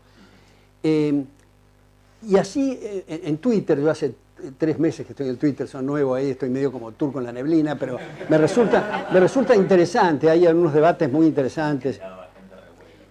Sí, bueno, pero hay algunos que se están expresando como Tarzán. Las abreviaturas y demás, y como el lenguaje es principalmente para pensar y secundariamente para comunicarse, el pensamiento se está restringiendo con un lenguaje que se está estropeando. Y esto no es para ir en contra de estas tecnologías que me parece que son maravillosas. Al fin y al cabo, el martillo se puede usar para clavar el clavo, para romperle la nuca al vecino. Digamos, no es culpa del martillo, eso, cómo se usa esto, ¿no? Y lo mismo en Facebook, veo que hay gente que no puede, casi diría, copular, en fin, no puede hacer nada, sin que quede constancia en Facebook, porque no existe la persona si no está en Facebook. Parecería, no hay vida interior ahí. Es un poco preocupante, en fin, perdón, me excedí ahí. Sí, perdón. Sí. Bueno, el otro día estaba viendo el canal Encuentro y había un programa sobre la radio Colifata, creo que se llama, en donde ponían en una ronda a mucha gente con trastornos mentales o, bueno, de psiquiátrico, que se expresaban a través de la radio. Trastornos cerebrales, perdón. Sí. Sí. Junto con licenciados en psicología, invitados y demás. Y a mí algo que me generó mucha tristeza de alguna forma fue que esta gente, estos licenciados, cada idea que tenía estas personas, pobres personas internadas del Borda o del Moyano, lo utilizaban para mandar mensajes subliminales que de alguna forma convencían a estas personas y hacían parecer como que era todo era la verdad lo que se estaba diciendo y como si no estuvieran conversando con gente que realmente estaba loca al final. Y eso de alguna forma me hizo pensar en lo que eran mis días en el colegio, en donde yo cuando era muy chiquita me acuerdo muy vivamente como cuando decía algo que no era lo normal o no era lo que tendría que haber dicho. Por ejemplo, en un momento un profesor nos empezó a decir cómo era obligatorio ser caritativo con la persona de al lado. Y yo dije, bueno, pero ¿qué pasa si nos focalizamos más en uno mismo, no sé qué? Todo esto cuando tenía 10 años. ¿Y qué me hicieron? Me empezaron a apuntar diciéndome que lo que estaba pensando estaba mal, que no tendría que pensar así, que era una egoísta, y me sacaron el micrófono. Northlands, ¿no? Que vos no dijiste que tenía un pensamiento laborista. ¿Cuándo dije eso? Vos no dijiste en una comida, ¿Ah, sí? la mujer de Federico Cia. Y entonces fuimos a una comida y vos me dijiste, lo que pasa es que Northlands tiene Bueno, un pensamiento laborista. pero y que yo- se están lavando el Yo Sí, lo yo he que dado voy, charlas yo lo ahí, que ¿no? voy es que, ¿cómo haces para demostrarle a la gente que piense de una forma más abierta, que se fije en ideas liberales, que quizás no son las ideas que te imponen las instituciones, si no fomentás el pensamiento crítico dentro? Sí, bueno, ya capté el punto, sí. Yo creo que es muy importante eso que estás diciendo y me parece que en los colegios, ya de entrada, a los chicos, les dicen estudien de la página 8 a la 17 tal cosa. Un chico levanta la mano y dice, papá, tiene en la enciclopedia británica. ¿Cómo en la enciclopedia británica? Yo recomendé este libro de la página 8 a la 17, ya se creó un autómata. Digamos, la cosa personalizada, la cosa de estimular, el sacar las potencialidades, el cultivar lo diferente, de nuevo. Porque hay todo este debate sobre el IQ, ¿no? Los coeficientes de inteligencia, que se sostiene, como decía Einstein, todos somos inteligentes solo que en temas distintos, lo mismo que todos somos ignorantes solo que en temas distintos. Cuando uno da una conferencia, en la primera fila hay dos individuos que se están durmiendo, y uno dice, pero qué bruto, no, está interesado en los vientos o en las galaxias, cada uno tiene distintos intereses, hay que tratar de cultivar esas diferencias. Yo creo que es criminal esto que se hace en algunos colegios y universidades, lamentablemente, de este pensamiento único. Me parece que las diferencias sí hay que cultivarlas. Tengo a Alejandro acá una pregunta, después vamos acá. Ah, Alejandro Bon Giovanni. ¿Cómo anda, Alberto? ¿Qué tal? Después vamos ahí. Ahí está vos. Con la barba, manía. Sí, Lo que pasa es que la barba está muy tupida. sí. Gracias por las palabras, Alberto. Usted le ha dado definición al liberalismo, lo cual es un gran honor. Me gustaría preguntarle sobre esa definición. ¿Respeto es un no hacer solamente? ¿Basta con no vulnerar derechos de terceros para decir estoy dentro de los distritos del liberalismo? Le cuento porque hay una corriente que parte de decir, bueno, yo no vulnero derechos ajenos, pero por ejemplo soy un racista privado. ¿Hace falta un sentimiento moral además de un no hacer en materia de liberalismo? Bueno, y le tiro la segunda, y con esto termino. Usted dijo que quería abogado del diablo, así que le voy a hacer abogado del diablo. Iván le hizo la pregunta del matrimonio igualitario. El único reparo que usted tiene es etimológico. Digo, ya hoy el trabajo no es una tortura, la jubilación no es un júbilo, la afiliación no viene solamente para lactantes, de felar y de mamar. ¿Es solamente etimológico o tiene alguna otra objeción? Gracias. Bueno, ¿cuál era lo primero que estabas diciendo? esto de respeto, si vas yo creo que si alguien dice para su fuero íntimo, o se lo dice a un amigo, yo soy racista, es irrelevante. Pero si pone de manifiesto su racismo, es decir, pone de manifiesto su odio a gente, entre paréntesis digo, el concepto de raza es un estereotipo, no hay tal cosa como raza. Todos venimos de África, digamos, los distintos aspectos exteriores son consecuencia de distintos climas y distintas geografías, ¿no es cierto? Entonces, todos está distribuidos los seres humanos en 4 grupos sanguíneos. Me parece que una buena prueba de este asunto que digo es que los sicarios nazis tenían que rapar y tatuar a sus víctimas para distinguirlas de sus victimarios porque no hay ninguna otra forma. Así que la raza es una tremenda estupidez. Pero si alguien dice, porque hay muchas estupideces que pueden decir en la sobremesa y la gente pensar, y está bien, mientras no lesionen derechos de otros. Ahora, respecto del matrimonio igualitario, es más allá de una cuestión etimológica, porque también se me podría preguntar, pero llamarle al al perro y al perro gato es etimológico. Bueno, nos estamos confundiendo, son cosas distintas. Esto tiene un sentido vinculado, me parece a mí, a una institución muy importante que es la familia, para preservar y cultivar el matrimonio, que tiene ese significado. También se puede decir, bueno, la palabra patrimonio venía que el macho de la época manejaba los recursos y no la mujer, pero eso se demostró que es una estupidez. Sin embargo, no es una estupidez que uniones de homosexuales no puedan parir.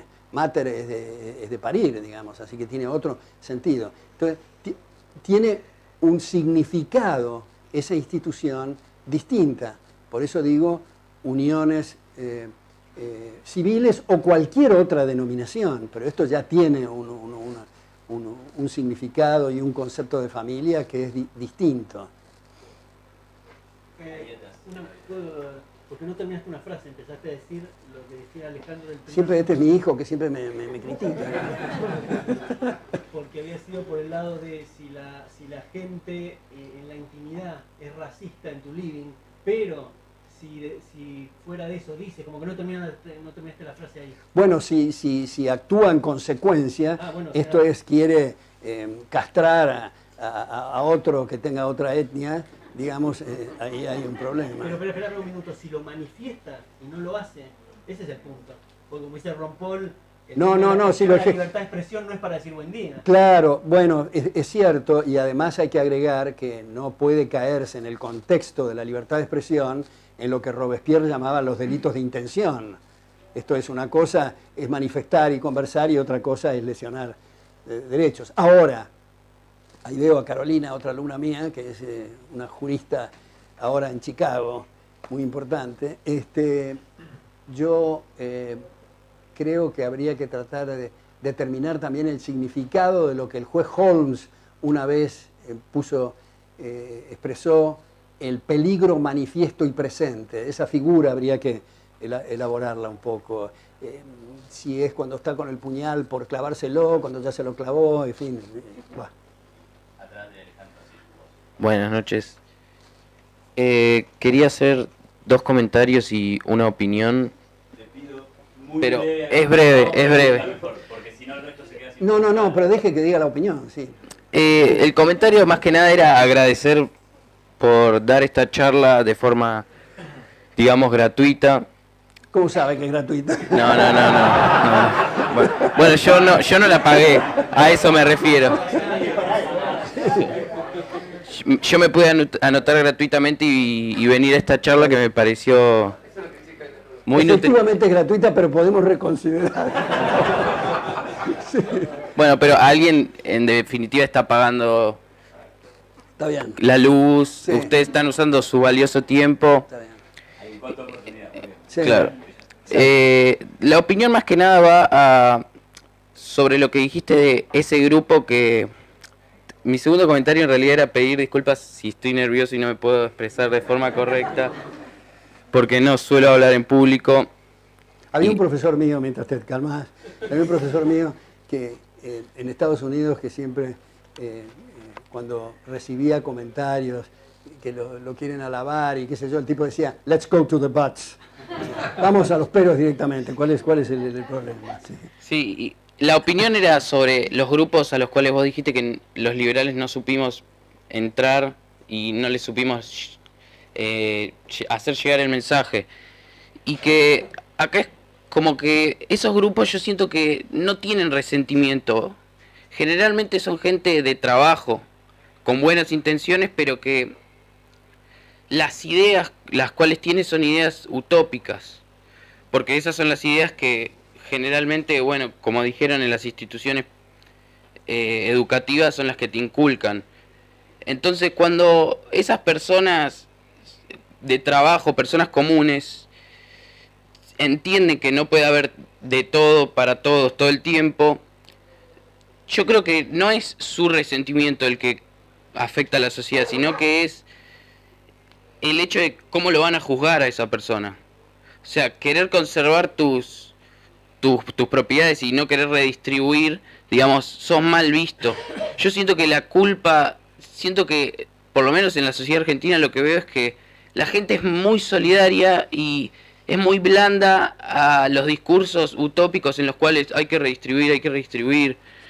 Entonces, como vos lo dijiste, la economía es anti-intuitiva, entonces yo creo que el argentino normalmente piensa, bueno, sí, vendan el Mercedes y el Fiat y compren 2 Falcon, o sea, pero, por ejemplo, también vi que Leandro Santoro, una persona que creo que Iván tuvo varios debates, por ejemplo, en ciertos discursos que vi que tiene actualmente, en los cuales el kirchnerismo se propone traer a esa gente que ahora vota neoliberales, él decía que para traer esa Entramos en gente... el terreno farragoso de la coyuntura. Sí. No, pero es referido al tema. Sí. Leandro Santoro verborrágicamente decía que había que levantar las utopías o sea, decía eso, que había que levantar las utopías, eso es lo que dijo. Y eso es justamente lo que quieren ellos, quieren a la gente dar ideas utópicas, porque no quieren que sean realistas y acepten que no puede haber de todo para todos todo el tiempo. Sí, bueno, puede ser.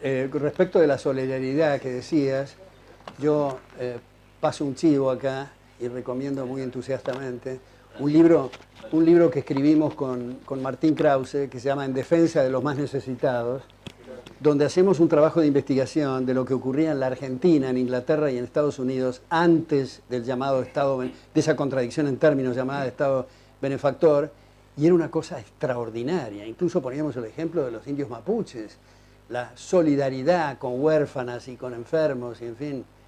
Y después vino la Fundación Eva Perón y todo lo que conocemos, y se destrozó ese concepto. Cuando estamos hablando de beneficencia, estamos hablando de caridad, que se mencionó antes, la definición es hacerlo con recursos propios voluntariamente y, si es posible, de forma anónima.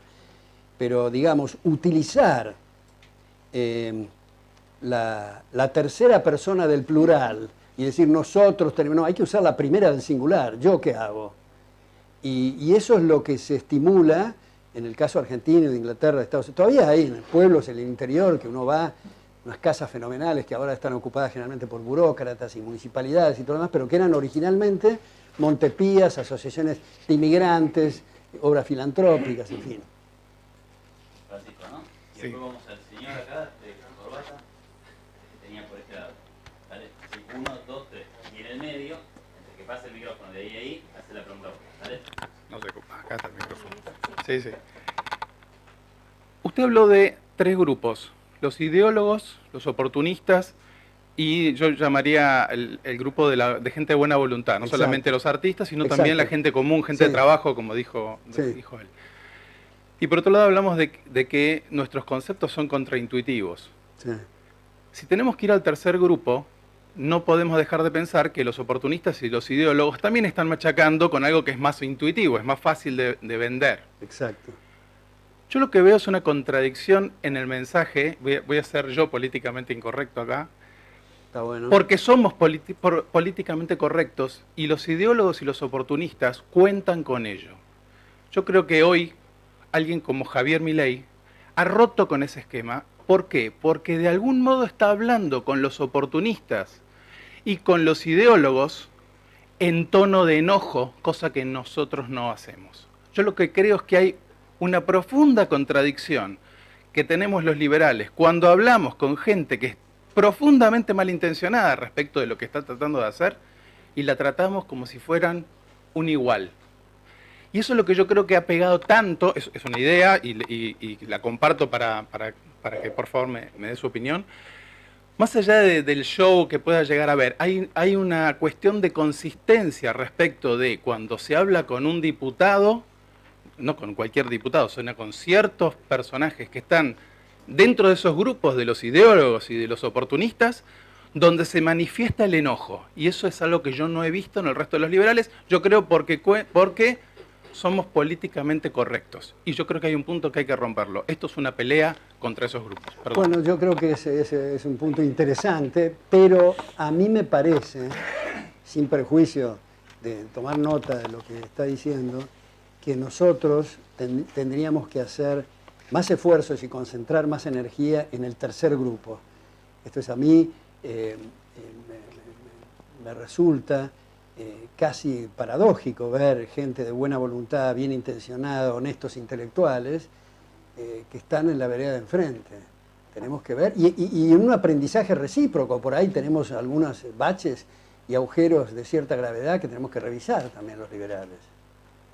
Si pudiera precisar lo que quiere decir Francisco, para llegar a ese tercer grupo, ¿no está bien empezar a los insultos con los oportunistas? A mí personalmente, yo no uso lenguaje soez e insulto. No es porque no tenga imaginación, se me ocurren un montón de cosas, pero pero me parece que tenemos que subir la vara, sobre todo si actuamos en ámbitos académicos y apuntar a la excelencia. Me parece que es importante eso. Yo tengo un gran aprecio personal por Javier Milei y me parece que ha hecho una obra y está haciendo una obra extraordinaria. ¿Qué tal, doctor? Sí, quería preguntarle... No le escucha. Sí, doctor, quería preguntarle sobre qué opina acerca del derecho de secesión. Yo tengo una visión un poco negativa, digamos, sobre que la gente adopte las ideas de la libertad. Un poco tiene que ver con lo que comentaban al principio de las preguntas. Creo que la gente tiene miedo, digamos, a la libertad y le causa cierto vértigo, digamos, el porvenir. En ese sentido, ¿cree que el derecho de secesión puede ayudarnos desde el punto de vista de si determinada porción del territorio, de un territorio se separa y tiene éxito desde un punto de vista social, económico, eso puede, digamos... Hay un autor que se llama Hans Hermann Hoppe que hace desarrollo sobre el tema de la secesión y de las ventajas de unidades chicas respecto de unidades grandes para ver la necesidad del comercio y en fin. Pero yo creo que antes de eso, el tema no es qué territorio va para quién, sino qué tenemos de las cejas para arriba.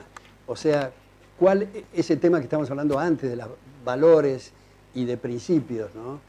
Transmitir eso me parece que tiene prelación, que tiene mucha importancia.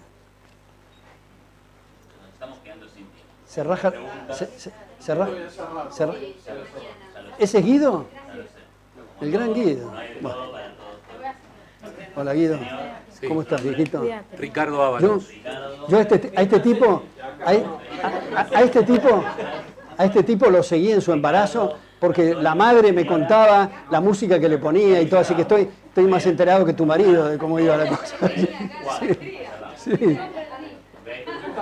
Bueno. Perdón. Bueno. Dale, hagamos así. Gracias y disculpen obviamente los que se quedan afuera, pero bueno, tampoco podemos estar... Bueno, voy a hacer uso del bastón del habla, digamos. Sí. Hable cerca del micrófono. Sí. Más cerca todavía. ¿Ahí? Ah, bueno. Tratando de reflexionar sobre el tema que nos convoca, una de las cosas que imagino o pienso, y que me gustaría su opinión, es que ciertamente una mentira sencilla es mucho más fácil de imponer que una verdad compleja. A mí me parece que el dar, el ofrecer, suena como algo equitativo, como algo de beneficencia, y siempre resulta mucho más atractivo, considerando nuestros políticos y también el nivel educativo y social, que una verdad compleja que tiene que ver con producir, servir, etc. ¿no? Esa es una pregunta. Y la segunda pregunta es... entendí la primera pregunta. Si podríamos decir que el problema del liberalismo es que frente a una mentira sencilla, fácil de ser interpretada, se posiciona mejor que una verdad compleja, donde le estamos pidiendo a las personas que sirvan, que produzcan, que se sientan libres de hacer o deshacer, frente a aquellos que necesitan el tutor del Estado, el Estado benefactor, y consecuentemente esa es una razón de por qué quizás se imponga este tipo de ideología. Es fácil, es sencillo y es una mentira. Sí. Yo creo que efectivamente tenemos que trabajar en eso que es más complejo que la mentira sencilla y que conduce a situaciones muy graves, ¿no? Y eso es lo que estaba diciendo de mejorar el lenguaje en esas verdades complejas, ¿no? Bueno, hola Alberto, muchas gracias por la charla. Me voy a meter con un tema que vos siempre tratás mucho, que tiene que ver con el poder político. Me parece que como mea culpa, quizás, porque es la temática de la charla hoy, Más allá de la cuestión de decir hay que buscar los liberales límites al poder político, me parece que se tendría que observar la correlación quizás que existe en el mundo entre el poder político y poder económico. Yo ya sé que vos me vas a decir, en sociedades abiertas no se puede hablar de poder económico porque el poder lo tienen los consumidores. A mí me parece que es tan absurdo como decir que en la democracia no existe el poder político porque el poder lo tienen los votantes. Que ha habido una correlación histórica entre lo que es el poder político, cómo se utiliza ese poder político para obtener el poder económico. Entonces quizás no ha habido un análisis lo suficientemente extenso como para decir, bueno, busquemos los arreglos institucionales que nos permitan que no se dé esa unión entre de captar el poder político para justamente desarrollar mercados cautivos y tener poder económico. El poder político yo creo que es, de alguna forma, es inmanente al ser humano, es decir, las relaciones de poder están todo el tiempo en nuestras relaciones sociales. Entonces, digamos, ¿cuál sería la forma de lograr llegar al punto en el que justamente estemos realmente en una sociedad abierta y no hablemos de poder económico, y que justamente haya una compatibilidad entre una sociedad abierta y la democracia? Porque lo que se observa históricamente es que eso de alguna forma no ocurre. O es que la sociedad abierta entonces es una utopía y nosotros estamos de alguna forma caminando. Como dice Galeano, las utopías sirven para caminar. Como vos sabés, muy interesante lo que decís, hay debates paralelos con respecto al monopolio de la fuerza. Recién insinuamos algo del tema del dilema del prisionero, de los free riders, de los bienes públicos, del equilibrio Nash, de los balances sociales, de la simetría de la información, una serie de cosas que se están elaborando y discutiendo que me parece que van a dar frutos y están dando algunos frutos muy, muy interesantes. Pero el punto que vos señalás de ese correlato, de esa relación entre un intercambio de favores entre quienes financian a políticos y luego devolverles con creces esos mercados cautivos, yo creo que tiene que ver con lo que decíamos antes, de la cuestión judicial, de la cuestión legislativa y de la cuestión del ejecutivo, en el sentido de limitar la ley a un punto tal que no se permita que la ley sea degradada por la legislación, digamos, que la función de la ley, que es compatible con el concepto de derecho, no se llegue a un punto como que hay la agitación por legislar y establecer el Día de la Mandarina, por ejemplo, que es lo que pasa. Observamos cosas que son pero absolutamente ridículas, contradictorias entre sí. Y yo creo que hay que hacer un foco en el poder legislativo. Y yo creo que limitando el tiempo y que no sea una especie de curro de los políticos el poder legislativo, sino que trabajen en otras partes, y no hay conflicto de intereses si están legislando de acuerdo al derecho, ¿no? Eso simultáneamente con la tarea educativa, que es indudablemente la clave. Pero mientras hay que poner, y a lo mejor en el debate, y esto mismo que estás diciendo, se ocurren otras cosas que podemos presentar para limitar esto. Como se sabe, incluso en Estados Unidos está institucionalizado el lobby.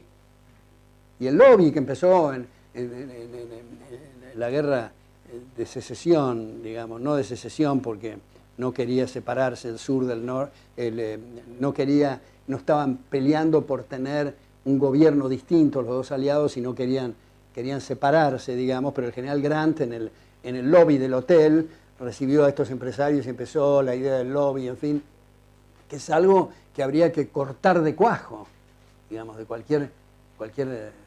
Entonces este es un punto que me parece que hay que explorar, sí, efectivamente. Bueno, sí. Creo que bueno, la Argentina tiene un presupuesto en que el 70% del gasto... No sé quién está hablando, perdón. Yo. Ah, sí, perdón. Sí. Hola. Argentina hoy en su presupuesto... Al revés. Okay. Sí. El 70% es para el gasto social. Y este gasto social son programas porque el mercado o la industria o la capacidad de trabajo del hombre fracasó. No me queda claro cuáles son las políticas públicas para cambiar esto. Porque quiere decir, si 18 millones están cobrando del Estado, quiere decir que están cómodos sin trabajar y que es inherente, por un lado, al argentino, puede salir, lo muestra en forma adecuada, Sí, digamos, sí. o, porque, por ejemplo, qué sé yo, Milei rompiendo el Banco Central, es decir, es poco realista, digamos, es muy complejo el asunto, digamos, lo que nos está pasando, la deuda externa, la inflación, el gasto. Bueno, sí, hay Bueno. hay muchos puntos ahí, ¿no? Pero volviendo al Banco Central de Milei, un minuto, yo suscribo plenamente lo que propone Milei. Yo cuando fui becado a Estados Unidos en el 68, vine con esa cantinela del Banco Central y me alegro que haya otros que lo suscriban, porque los banqueros centrales, siendo los más probos del universo y los más decentes del universo, solo pueden decidir a qué tasa expandir, a qué tasa contraer o dejar igual la masa monetaria. Y cualquiera de las tres cosas va a afectar los precios relativos como consecuencia de esa decisión. Ergo, el Banco Central no puede no meter la pata. Alguna vez, en algún momento, vamos a darnos cuenta, como decía Hayek, que ha dicho en su última etapa Milton Friedman. Milton Friedman dice en Monetary Mischiefs que el dinero es demasiado serio para dejarlo en manos de bancos centrales. Y en la privatización del dinero de Hayek también elabora sobre eso, que la gente puede elegir cuáles son los activos monetarios que prefiere y no utilizar instrumentos con el fine tuning y otros chistes de mal gusto, digamos, que son esencialmente para explotar a la gente y robarle su poder adquisitivo. Ningún banco central en la historia universal es demasiado decir, pero digamos del orbe, del mundo que conocemos, ha preservado el poder adquisitivo. De manera que eso que se dice que no es real, yo creo mucho en esto, porque a veces se dice, bueno, pero ¿a dónde se aplica? Que la falacia ad populum, si todos lo hacen está bien, si nadie lo hace está mal y todo eso. Pero con ese criterio no hubiéramos pasado del garrote, porque el arco y flecha alguien lo inventó alguna vez y no existía antes, entonces seguíamos todo con garrote. Digamos, el que inventa un equipo electrónico, el que inventa un fármaco o lo que fuera, son cosas que no estaban en la realidad de ese momento. Ahora, respecto de los planes sociales y esto, resumo diciendo que es inviable una sociedad que se comporta como un círculo muy grande donde cada uno tiene metidas las manos en los bolsillos del prójimo. Eso es inviable. Entonces, el tema es que principalmente legislación laboral que ha conspirado contra los trabajadores, por eso el trabajo en negro. La gente dice hay que blanquearlos, pero un minuto, blanquearlos es suicidarlos a los tipos. No van a encontrar trabajo con esto. Lo que hay que hacer es eliminar los impuestos del trabajo y cosas que tomamos por sentado como los agentes de retención. Un empresario retiene, y por eso se habla de salario bruto y salario neto, un montón de siglas y cosas que a nadie le interesa, pero saben que se lo sacan. Es en realidad una falta de respeto el tocarle un centavo del fruto del trabajo ajeno. Y lo damos por una cosa natural, ¿no? Lo naturalizamos, como se dice ahora. Bueno, había una última pregunta. Aquí. Sí, yo veo lo difícil que es para gran parte de los argentinos poder recibir un mensaje liberal. Y lo veo como fruto de 70 años donde los políticos, los predadores, han buscado subeducar a la gente para que fueran dependientes de ellos, del gobierno, que la gente dependiera del gobierno. Entonces por eso a Tenenbaum le da miedo el mensaje liberal, porque ve que un montón de gente que depende del pulmotor lo perdería súbitamente. Y cómo me atrajo la idea del mea culpa, porque yo creo que nosotros, entre nosotros refrescamos las ideas liberales todo el tiempo, pero no hemos hecho una contraestrategia a la estrategia deliberada de la subeducación. No hemos buscado hacer ONGs que fueran a educar al pueblo, que el pueblo pudiera entender, por ejemplo, con sistemas de microcréditos, que es un gran alentador liberal a la ambición y al egoísmo tan sano que llevamos todos adentro. Sí,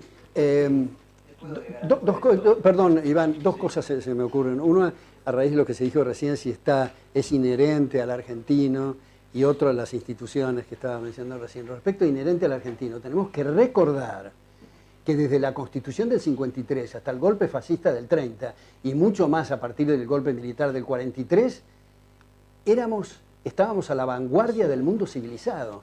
Los salarios e ingresos en términos reales del argentino eran superiores a los de Suiza, y esto no fue un lapsus, dije Suiza, Alemania, Francia, España, Italia, muy poco por debajo de Estados Unidos e Inglaterra. Nuestras exportaciones eran iguales a las de Canadá.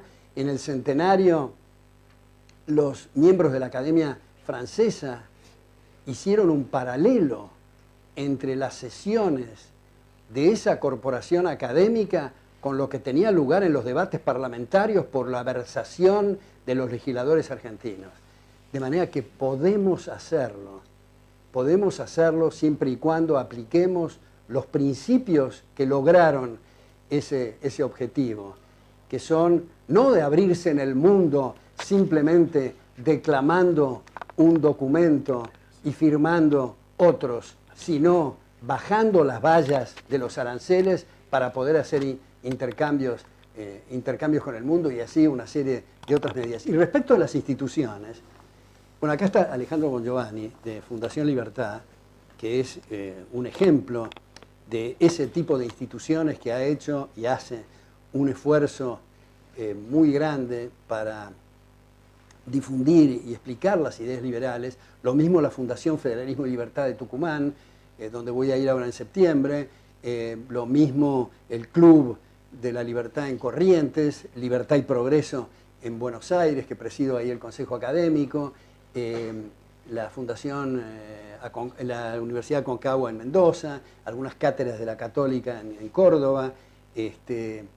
Así hay muchas instituciones donde chicas y chicos están produciendo trabajos, tesis doctorales que son extraordinarias, muchos de los cuales corren la liebre, lamentablemente, porque no tienen la suficiente financiación y la suficiente comprensión de la comunidad empresaria, de lo que significa eso para sus empresas, para sus familias, para ellos mismos, y creen a veces que están salvando a las empresas yendo a la Casa de Gobierno haciendo de aplaudidores oficiales, sin darse cuenta que si estornudan mal o hacen una cosa mal, le sacan la empresa, porque tenemos un sistema en gran medida fascista. Eso, dejamos que la gente registre la propiedad a su nombre, pero maneja y usa el gobierno.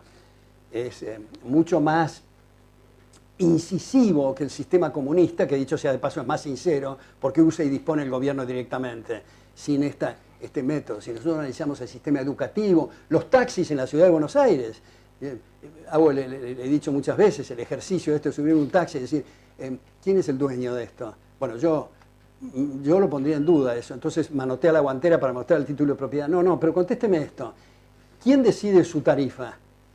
El intendente. ¿Quién decide el color que tiene que estar pintado? El intendente. ¿Quién decide el horario de trabajo? El intendente. El intendente es el dueño, no usted.